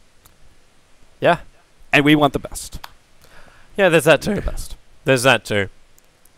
All of this one day I will. So don't be a co-caster. that's not what to go for. It's like if you're gonna be a co-caster, make sure you're a professional player and you can actually achieve the top of what will be required of you. There are no new, like the co-casters that are not professional players out there all have Dota 1 credentials that have built up a viewer base that people respect. Yeah. That's a very long road to go down. So if you're trying to be like the next, co-caster that you don't have the professional player credentials, you have a very, very long road ahead of you. I remember those actually words from Mad Mortigan, and he actually said that, for those who don't know who Mad Mortigan was, he was one of the early Dota 1 casters. Like, there was only like myself and Invalid Cola that really came before him. Yeah, that's a weird sound to come out of my phone. Hear that randomly. Yeah, so one thing he said was that we will become dinosaurs. We'll become extinct. There's no reason for us to keep commentating because professional players will replace what we do. And that actually kind of rang home very, very clearly for me. And I think it can still apply to the current Dota 2 scene right now. Every single person that's casting that isn't a former professional player probably won't be able to remain a co-caster for long. Because professional players will start to retire, and how many times are you going to go there and go, I will take you who has like a viewer base and has decent analysis over a former professional player as a co-caster. I can tell you as far as like as an event organizer, you're not going to take the guy who has like a decent popularity. You're going to want quality in your production. And that's the primary thing. I think that was one thing which I think we really hit sweetly on the spot at ESL 1. Like you look at the talent we had at ESL 1. We had Merlini, Mad, and Synderen as co-casters. Every single one professional player at some point of their career. And quite recently for some of them too. And your two play-by-play guys, Cap and myself. We understand the game, not at their level, but that's not our job in the broadcast. Our job in the broadcast is structured and entertaining. So that's where the combo came in. And then you look at your panel guys, and like Mad was part there, Merlini was part there, Syndrome jumped in every now and then. So you're still keeping the professional players there. You add your funny, quirky stats guy, which is Bruno, and you add Paul. Yeah, to just Red-Eye to take up the perfect host position, who doesn't try and involve himself in the conversation. What he did really, really well is just guide everybody else. He facilitates other people to shine. Yes. He asks the right questions in order to give them their opportunity in the spotlight. And that's your role. Your role's not to go there and go, yeah, I'm fucking awesome. Like, I know Dota. Like, that's not your role. Your role is there to be a host. And that's something which I think a lot of people don't really understand why that panel worked as well as it did. A lot of it came down to Red-Eye, but also a lot of it came down to just the pure quality of knowledge that was inside the brains of the people who were talking. I mean, and being able to have them talk about in the draft, it took so much off of us as casters. Well, it was actually a little disappointing because it was like, you did all this research, you're like, I'm ready. And then they would do the draft, you wouldn't be able to talk about picks or anything. Yeah. But I wouldn't have trusted it going to any other panel but that. Yeah, yeah. Because like, I was listening to it and I was learning and pulling from it. And that's what I thought was really, really great about it. Yeah, it actually serves as a springboard for you to be able to take the knowledge that they gave to you and be able to apply it into the game that you're going to cast. Yeah. But you got to notice it too, and you guys could do self-evaluation of this kind of stuff too. Listen to what's being said, and think about how much you learn from a broadcast when you have a professional player with that, or you have a full panel of professional players, as opposed to a panel which isn't full and stocked of professional players. You'll notice there is a massive, massive difference, but we got used to a certain level, and we never really pushed further than that. And it's the push further than that, which I believe is really going to be the next step to increase quality casting. Like, how many people have come to UCamp and said, man, the casters in Dota 2 just really aren't that good. And then you look at StarCraft, it's like, well, who have they really got? Like, the main casting pair, as well as, I'm going to include him too, like, the three main casters for me in StarCraft 2 when I first started watching StarCraft 2, you had Tasteless, Artosis, and Day9. All three professional players. Tasteless and Artosis had the greatest synergy in the world, while Tasteless, I don't know if he dropped off on his Dota 2 knowledge, but he just became that pure play-by-play guy, and Artosis became the brains of the operation. And together, they became quirky and brained. Like, it was wonderful. And then you had Day9, who kind of also found that schizophrenic zone that most solo casters do find, where he can have a conversation with himself, talking from noob and pro perspective, and blended into this wonderful thing. That's why Day9 is still, to date, the most successful commentator in the world, because he was able to blend what is personal experiences and like that level which, like, you'll watch Day9, it's like, I'm the first time playing StarCraft 2, I'm like, I so relate to that. You'll have that kind of feeling while you're also getting knowledge bombs dropped on you. And that's the blend which just made Day9 a sensation. It really, really was a sensation. And that's the kind of stuff too, which like we never really had in Dota 2. Like it's gonna sound kind of like selfish to say it, but I was like the original sensation of Dota 2. I fucked up majorly. Accept that. Move on. And I had to repair it over time. And that kind of like slowed down like the big sensation there. And then some other people came into the scene, but at the same time, how many times can you go, man, this guy is like the bomb and everything that this scene really, really required. Like, there's always someone making criticism of us. And, like, even Day9, he got a little bit of criticism because he got a little fake over time. Because he kept doing all these big events and thought, like, I have to really, like, scream at a microphone and go, this is the greatest CVP I've ever seen! Like, if you do that kind of shit, you're lying to your viewer base, you're being fake, and all you're doing is just trying to sell yourself into a highlight reel. And that's not the way you get respect. And it's people like that, they're going to burn and disappear from the scene if they keep doing that kind of stuff. Because you're not substance. You're hot air, and you're just going to disappear. Good luck. So find yourself quality if you're ever going to get into this gig. Become a good caster. Be a play-by-play guy, or be a co-caster, and make sure you can fulfill the role that you actually want to do. If you want to go into a tri-cast, technically there's still one play-by-play person and two co-casters. That's what it is right there. And the play-by-play guy needs to keep you in sync. That's the goal. Yeah. chapter that 1. was some serious casting knowledge bombs dropped on some people. I like that. This is the funny thing too, like hot air, and you're just gonna. I like it. But it's true, man. This is a cutthroat industry. Yeah. Like, how many people can you say have really made it? I can still say, like, out of the entire Dota 2 scene, who actually has stable incomes as commentators? We are actually part. This is the reason why I chose to be part of Freaks for You. We may not earn a lot of money, but what we can do is know that every single night we go home, we have enough money to keep a roof over our heads and live at a level of living that we can accept to do what we do.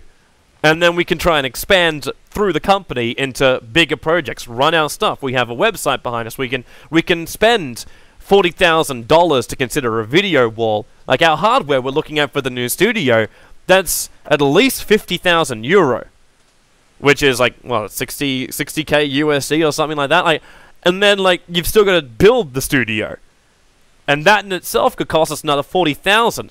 And that's the kind of stuff you can't do without doing either a Kickstarter, at which point you better repay your community, or you just do it the hard way and it takes a little bit longer than you would have really liked. You try and get some sponsors on board, and you try and make sure that the money you earn and the money that the company earns as a whole is able to support such an expansion. So that's also a reason why, like, our studio is never fully upgraded and so forth until soon. Soon. Like, we have a room over that wall over there. Big ass room. It's big. And we've been doing concept art for it. I've been working for the last month and a half, obviously with a lot of distractions, to get a hardware layout for it, which we can be proud of. Yeah. So there's a lot coming in, and that's where the stability of a company comes in. And there's not many other groups right now which you can say work as a full-time. Like BTS even use freelancers. The only full-timers, I think, are Gods and LD. And that's because LD's the owner, because everything's in America, so I believe everything's in his name. And Gods is co-owner. Everyone else is either, I think they're like they had an intern for a while. I believe everyone. I don't know their financial structure. This is just what I hear, so I might be incorrect in saying that. But even the good studio, that's the talent agency of James Harding. He just bumps them from one place to the other and gives them an easy place to live, and a nice little community where you can learn and improve yourself. Like, that's what's created in the different regions. But there's very few full-time casters out there who know that they can have a stable future as a commentator. So a little bit of rain for you guys who are like, I'm going to be the next caster. Yeah. We have to dampen those expectations right now, because it's a long, very long road. It is. For you to even, you know. And you got to build up so much respect. Like, you got to build up, like, even to be a play-by-play guy. Like, if you can't do play-by-play, and if you can't do play-by-play better than the other guys out there, you can actually just take it down to the fact, like you look at being in the top 3. There should be enough Dota 2 events around the world that the top 3 play-by-play guys will always get a call. You need to get into the top 3 to be successful here. You can do some other smaller events here and there, but that's not going to give you a full-time job. Your streaming career might be able to do that, but you can stream it and you can be like Driscoll and have like 2,000 subscribers or something like that, and that's going to be enough consistent money every single month that he's capable of living off it. And then revenue on top of that. So that's cool. But at the same time, he has to keep doing that, and he has to do stuff for his subscribers. Like what we're doing right now, we're trying to do a little column A, a little column B, because we have more staff right now. So we're trying to do stuff for the subscribers. That's why we're doing giveaways, and that's also the reason why we're doing stuff like this. So we get questions from subscribers like yourself. I actually forgot Painfire was here. Sorry, man. That you do stuff like this for the subscribers, so we can also then build a stable income onto it. Like, we can't always be casting every single major event and earning like millions of dollars of revenue every single day. Millions, lol.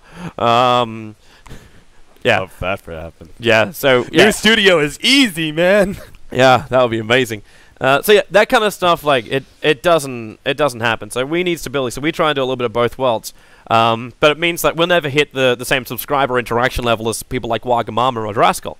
Like, we'll never do that. we can try, but really the rest of it just comes down to you guys trying to support us and what we're trying to achieve as a group. Because not all projects are like rolling in coke money. Like, I say coke as in the drink is what I thought of, not that. Drug dealers on the side, join Dota. YouPorn, and now now you know. Now you know how Toby screams out those black holes. Black hole! I have never done drugs in my life, and I'm proud of that fact. Nor have I, actually. Really fucking proud of that fact. But yeah, what, so how do we even get to this point? I don't know. It's been a long stretch, but I guess to wrap up. What do we come to it? Casters. It was about like being a play-by-play caster, future as a caster, all that kind of jazz. Yeah. So the original question was me, you, and Wagamama. So Toby and I work, but I have a lot of fun when I'm casting with Toby. I hope you have a lot of fun too. Yeah. But it's like we can't go to a finals together casting that. Yeah. That's not the way that should work. So Wagamama, I'm good friends with. I had a blast with him at TI4. I thought we clicked really, really well. I thought we clicked at TI3 as well when I cast with him. Because he was my co-caster for the whole event. And we really, I thought Waga was giving great insight. And my play-by-play was actually pretty much on par, apart from the fact I was dying at the time. But no one ever gave Wagamama really the respect because his personality didn't shine out enough as a co-caster. Yeah. And that's something like Waga, he said something really, really cool, and then you'll never remember who actually said it. That happens a hell of a lot with Waga. I had a guy though.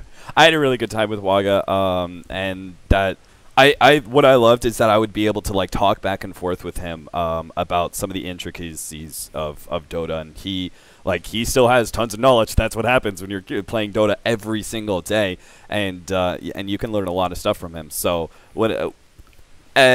I have a lot of fun with Toby, but it comes down to a professional cast. It would be Wagamama. Yep. And Toby, you'd feel the same way, right? Yeah. Professional player, always. 100%. Every time. So. Yeah. So I think we answered his last question. That was a short question.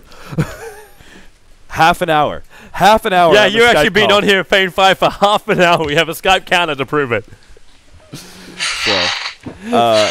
Did we say like 30 minutes maximum, like an hour for this show? Fuck it.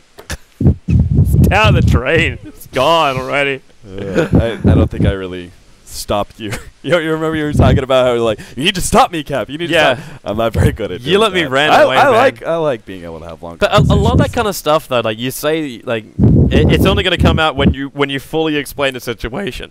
If I go, all co-casters won't have a job in the future, you'd be like, wait, what the fuck? Oh, John! Oh no! It's Armageddon. Right. You got to explain everything. Yeah. It's the reason why I worked out like 2 years ago how much shit I get in for tweeting stuff, because in my brain I got the full explanation there, but I've only got a certain amount of characters in Twitter that allows me to do that. You remember that? I have no idea what that's like, Toby. No clue. Nope. Yes, Cap. Good old TI qualifiers. Yeah, because you can't explain your shit. It's like when gods berated the living fuck out of me, and I had Reddit with every single pitchfork firmly planted on my ass. And it was because I said, isn't it kind of funny that you can put, like, on Reddit, a Reddit post, I think that's it, a Reddit post is more effective than having your own website. Do you even need your own website? Was it. And that was the point I was trying to get across, because I was looking at it going, wow, join Dota compared to like a really, like a good Reddit post with all the information I'm searching for, like I wouldn't visit join Dota because I have that. Yeah, it's more like you being amazed at like, wow, look at how successful Reddit is, and like sort of a self-derogatory thing. Yeah, right? yeah, because I was basically saying, at that point, I was saying, have a website, man? I was saying join Dota was shit at that point. That was my statement at that point. Like, if anyone's going to be angry, at that point, the project manager, who was Moose, should have been like, wait, what the fuck, Toby?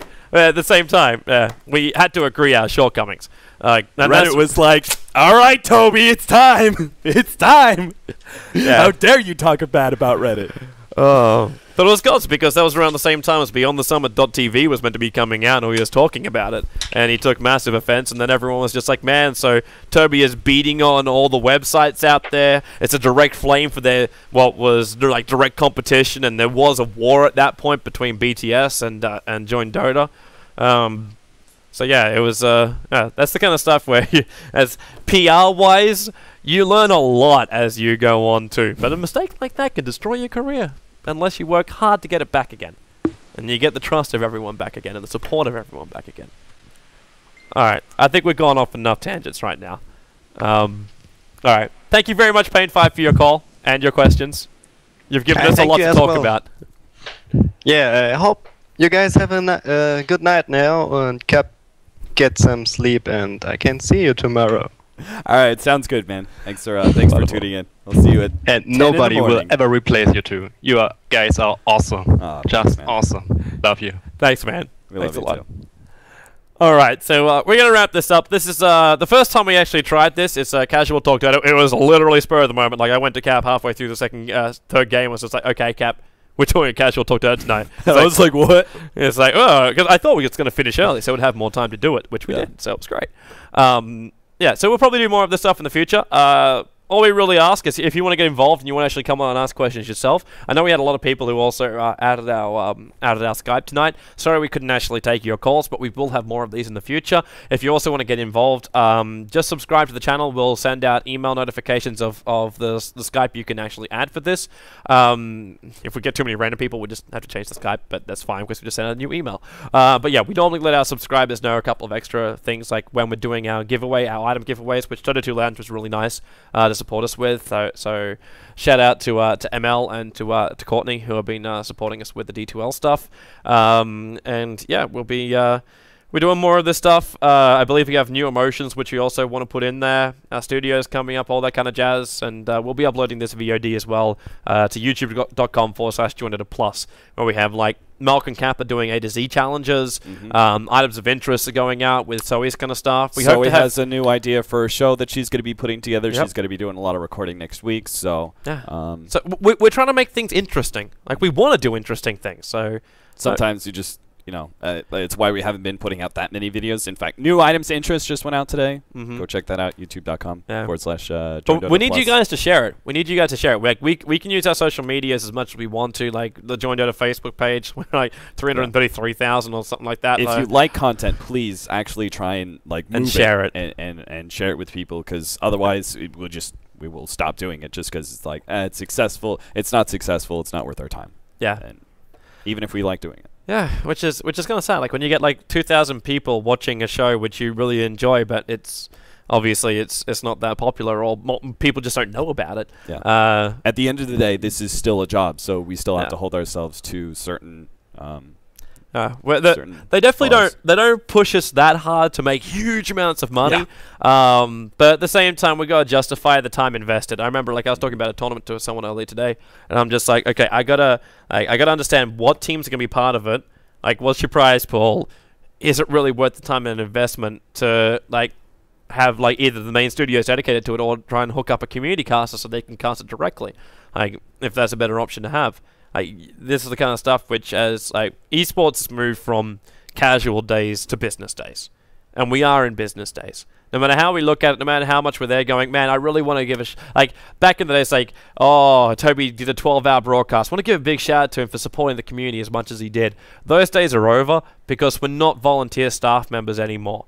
We are people that do a job, and we push ourselves because this is what we want to do to make our jobs successful and make our project successful.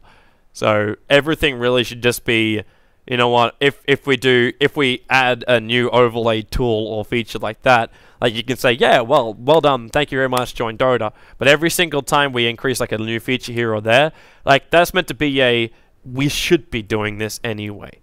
It's not something which we want to Reddit thread every single time. We want to just do it because it should be done to make the project better. Yeah. And with more business means that we also have things that we have to do that aren't necessarily on air. You know, this is a business. We have other responsibilities to be doing, and that's where good old Catman takes care of a lot of the paperwork for our community casters. I do very, very little. When it comes down to it, this is actually me. Toby does an amazing amount of work. You guys will never understand how much work Toby puts into Join Dota. So it's you see him on stream, you see him finish up with a 12-hour day on stream. He's still got another like 4 hours that he's going to be working. So, you know, you guys don't really understand how much he works. So when you don't see Toby on for, you know, a day or two, and you go like, "Oh, that lazy bastard." No, he's working, man. He's working. Yay! This is why Cap was meant to be here. Then I ended up signing us up to more competitions. I'm sorry, Cap. The plan was foiled. The plan was foiled. No downtime. That's what it's all about. That's what I'm here for, man. For now, though, we're going to go sleeping.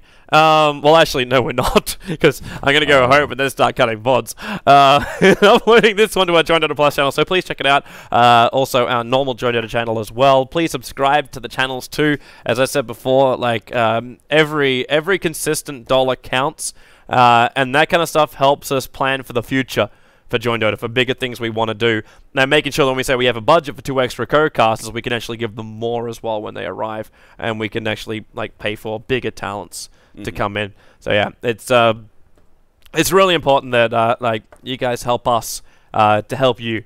Like, we can do as much as we can and we'll limp ourselves on, but this kind of stuff really does help us, and we're going to keep trying to reward you as much as we possibly can in the future. So yeah, thanks for watching, everyone. Like this video on YouTube. At Dota Capitalist, at Toby1Dota. Let us know if you enjoyed the show, what you liked about it, what you didn't like. Yeah. Again, it goes back to, if this is successful, this is successful, we keep doing it. But you guys need to let us know if you actually do like it. Yeah, because if you like, I kind of like this. Like, I think even for me, this is a good vent. Like, as you know, like, I've been wanting to do my casters guide for the past, like, year. I have half of it written down. You just threw out the first introduction there. Yeah, what you actually heard was, like, the reason why it was so well developed and thought about is because I've already written the bloody thing down. Like, I just haven't found a way where I can communicate to everyone, because I don't want to just do another, welcome to 30 minutes of me talking about casting and what's going to be great about with a stupid little webcam in the corner. I don't want to do that kind of stuff, because you don't keep anything in. Like, I was a teacher. Like, I was trained to be a teacher. I know how long your attention's going to last, so it's got to be broken up into separate episodes so you actually understand what I'm talking about. Like, the amount of stuff, like, we've almost been going for 2 hours now, Cap. Like, the amount of stuff we've talked about here, you might remember 10% of it in the future. And then you have to rewatch the VOD again to listen to it all again to understand, like, what the hell we were actually talking about. Or to listen to certain points again and, like, divvy it up. So I actually hope, like, people say, for people who are on the YouTube video, I should say from this point to this point, they were discussing, like, these important things. And I'm actually do some time marks like that on the VOD description, because it will help some people to track down the different topics we were going through tonight. So you can get to the points which probably impact you the most. So yeah, I might do that as well. Yeah, but I'll be getting my caster guide out at some point, and it's going to help you guys to understand the casting scene, what casters actually do, and what you should expect as a viewer as well. Because once you understand what a caster is actually doing, you as a viewer can then understand it as well, which is really, really important. It's like marketing. It's like, I'm being taken for a fool with this one. I got a bucket of ice over my head. What do you do, It's marketing. Man, we had some good shots today. We did. Yeah.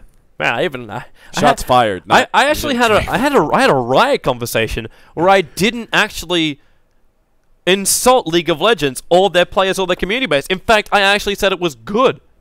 You may have insinuated some shots. I insinuated shots about the game itself, but as far as the community goes, as well as the marketing from Riot, gave it all props. Not going to say that's great for the esports scene, but we need to stop. In a way, it actually was great for the esports scene. It just wasn't really great for their esports scene. But yeah, that's a whole different kettle of fish, and we're not going to go into that one right now because we're already out of this. All right, we're wrapping up. Thanks for watching talkDOTA. Who knows? We may actually have some updated overlays for this kind of stuff and not our old stuff, but who knows? If you like it, let us know. Share it. Talk about it, and we'll do it again. Thanks for watching, everyone. Good night, guys. It's just so old, this intro. We'll make a new one! If you like it, of course.